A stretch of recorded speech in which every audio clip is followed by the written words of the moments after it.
మంచిది. దేవుని ఘనమైన పరిశుద్ధ నామముకే మహిమ కలుగును గాక. దేవుని యొక్క మహాకృపను బట్టి గత కాలం అంతా కూడా దేవుడు కాచి కాపాడి ఆయన రెక్కల కింద దాచి మరొక రోజు ఆయన సన్నిధిలో గడపడానికి ఆయన ఇచ్చిన ఈ సమయాన్ని బట్టి ఆయన నామమునికి మహిమ కలుగును గాక. చిన్న ప్రార్థన చేసుకుని వాక్య భాగంలోకి వెళ్దాం.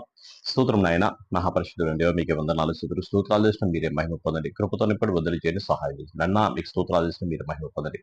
ప్రభు వాక్యం వింటున్నా చూస్తున్న అందరూ కూడా దీవించి ఆశించి విశ్వాన్ని తోడుగా నడిపించి మీరే మహిమ పొందమని, మీ కార్యం మాకు జరిగించి కృపతో నింపమని యేసునామములో నడుచున్నాం తండ్రి, ఆమేన్.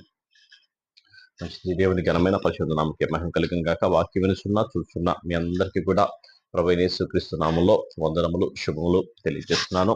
నిన్నటి దినాన 9వ అధ్యాయాన్ని మనం ధ్యానం యెహోషువ గ్రంథము 9వ అధ్యాయాన్ని మనం ధ్యానం చేసుకున్నాం. 9వ అధ్యాయంలో మనం చూసినట్లయితే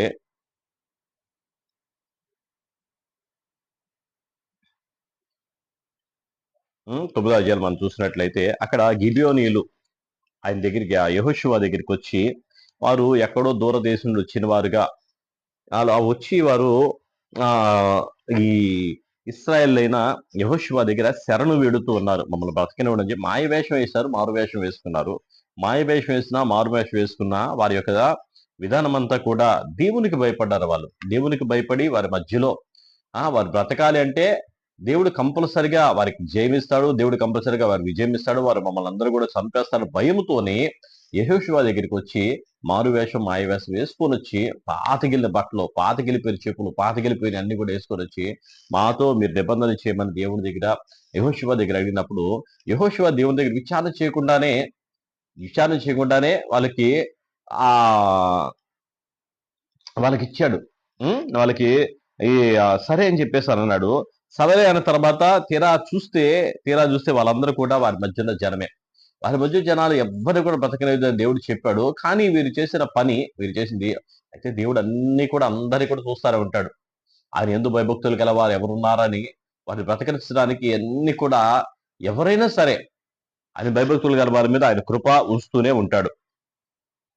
తర్వాత అలాగే వారు బ్రతకడానికి అవకాశం ఇచ్చాడు. వారందరూ కూడా చెట్లు నరికేవారు గాను, బలిపీఠం దగ్గర బలిపీఠం కొరకు చెట్లు నరికి కట్టెలు నరికి అందులో వేసేవారు గాను, అలాగే నీళ్లు చేది గంగాల దగ్గర వారు పోసేవారు గాను, ఆ పని వారిగా వారు చేర్చబడ్డారు. దేవుని యందు భయభక్తులు కలిగి ఉంటే దేవుని పనిలో ఒక పాత్రగానే వాడుకుంటాడు. దేవుని యందు భయభక్తులు లేవనుకో ఎన్నటింటికి కూడా దూరంగానే ఉంటాం, దేవుని విరోధమైన భావంతోనే ఉంటాం. చూడండి 10వ అధ్యాయంలో మనం చూసినట్లయితే యెహోషువ హాయిని పట్టుకున్న సంగతియు, అతడు యెరికోను దాని రాజును నిర్మూలం చేసినట్టు హాయిని దాని రాజును నిర్మూలం చేసిన సంగతియు, గిబియోనీ నివాసులు ఇశ్రాయేలుతో సంధి చేసుకొని వారితో కలుసుకున్న సంగతి యెరూషలేము రాజైన అదోనీసెదెకు వినినప్పుడు అతడు ఆ జనులను మిగుల భయపడి ఏలయనగా గిబియోను గొప్ప పట్టణమై రాజధానులతో ఎంచబడినది. గిబియోను రాజధానుల్లో ఎంచబడేది. అది హాయి కంటే గొప్పది. అక్కడి జనులందరూ శూరులు. అతడు యెరూషలేము రాజైన అదోనీసెదెకు గిబియోనీయులు యెహోషువతో ఇశ్రాయేలుతో సంధి చేసి ఉన్నారని మీరు నా యొద్దకు వచ్చి నాకు సహాయం చేసి నేడల మనము పట్టణమును నాశనం చేయదుమని హెబ్రోను రాజైన హోహాము నొద్దకును, యాద్మోతు రాజైన పీరాము నొద్దకును, లాకీషు రాజైన యాపియా యొద్దకును, ఎగ్లోను రాజైన దేబీరు నొద్దకును వర్తమానం పంపెను. కాబట్టి అమోరీయుల 5 రాజులు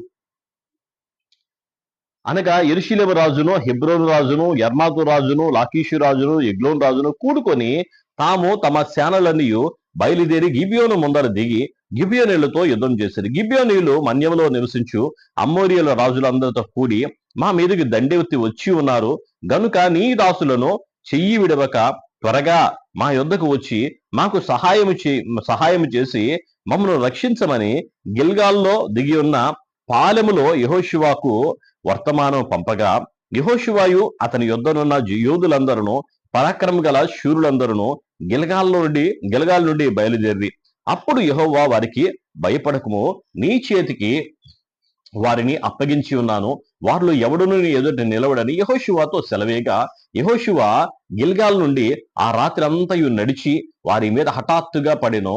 అప్పుడు యెహోవా ఇశ్రాయేలు ఎదుట వారిని కలవరపరచగా యెహోషువ గిబియోనీయుల ఎదుట మహాఘోరముగా వారిని హతము చేశాను. బెత్హారోను వరకు పోయి బెత్హారోనుకి పైకి పో మార్గమున అజేకా వరకు మక్కేదా వరకు యోధులు వారిని తరిమి హతము చేయుచు వచ్చిరి.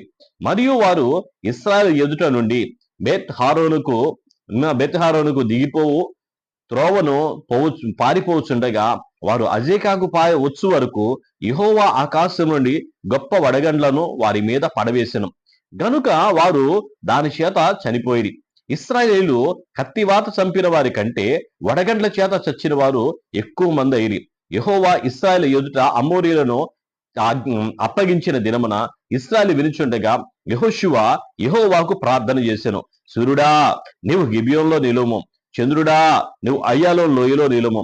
జనులు తమ శత్రువుల మీద పగ తీర్చుకుని వరకు సూర్యుడు నిలిచెను, చంద్రుడు ఆగెను అను మాట యాషారు గ్రంథంలో వ్రాయబడి ఉన్నది కదా.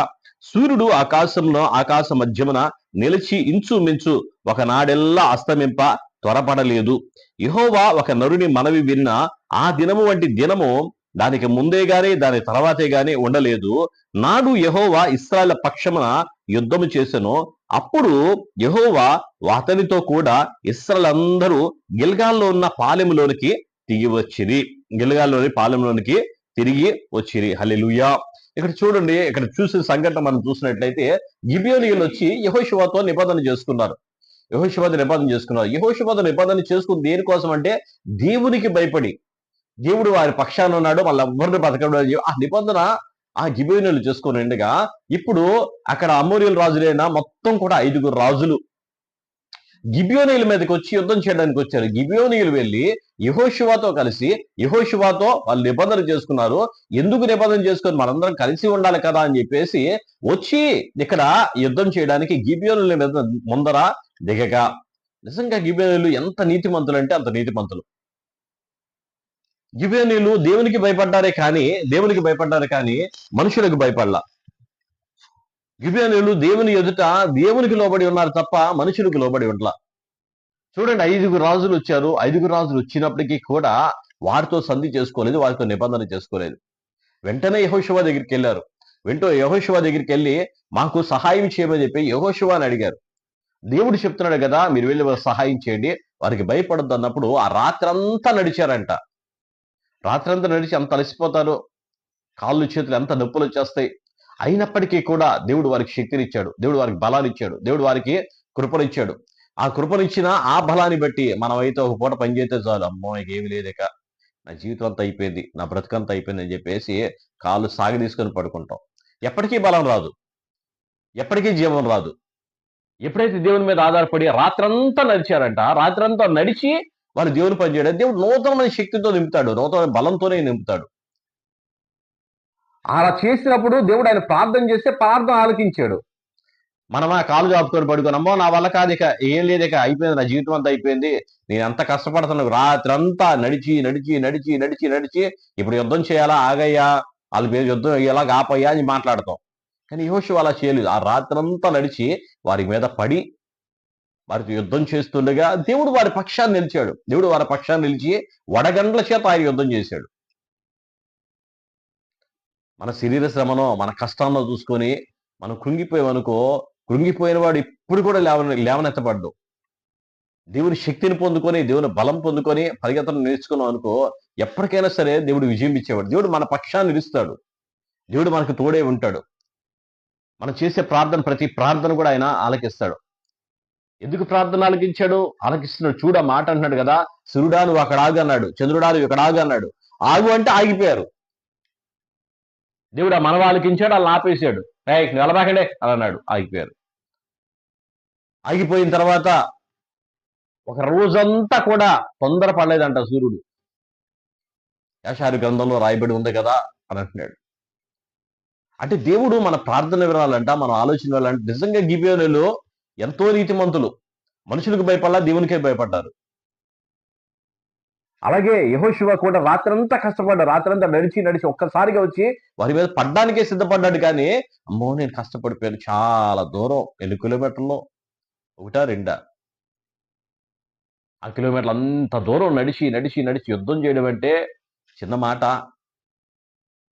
వాళ్ళకి అందేదా? కానీ దేవుని శక్తి, దేవుని బలం పొందుకున్నప్పుడు దేవుని శక్తిని ఇస్తాడు. ఆయన పని చేయడానికి, ఆయనతో యుద్ధ పోరాటంలో ధ్వజం పట్టుకుని నడవడానికి మనం ఉన్నాం.